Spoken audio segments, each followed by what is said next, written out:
Hello everybody, we have just released version 4 of Frisoto.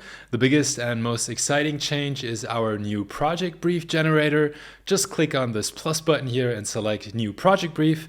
And this is how it works. Normally you write a brief for every platform like Upwork or Guru, but now you will only need to write it once within Frisoto, and then you share the link on multiple freelancer platforms. The brief starts with a header image, which you can upload. It should be a good representation of your project. Next is the agenda. This is a table of contents with shortcuts to the different sections of the brief.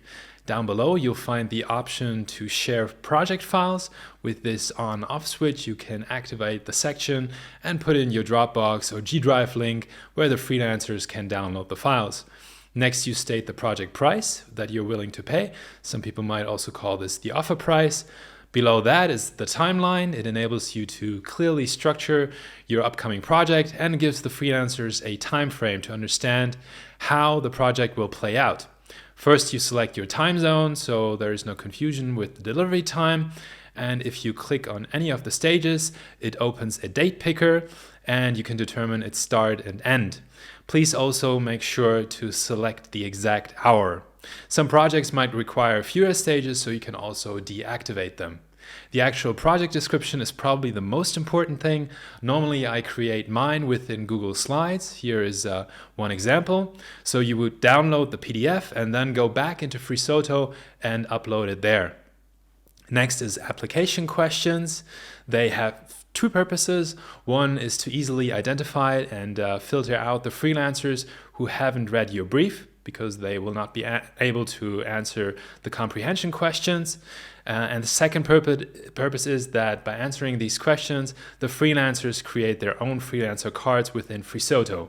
Now that's a huge difference and improvement from our prior version where you had to manually recreate them. The new freelancer cards are generated inside the source column, and then you just move them through the stages.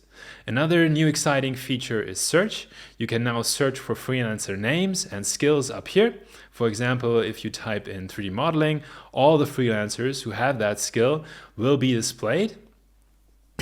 And when you click on their name, a new tab is opened with their profile and you can assign them to your project. You might wonder about these question marks here.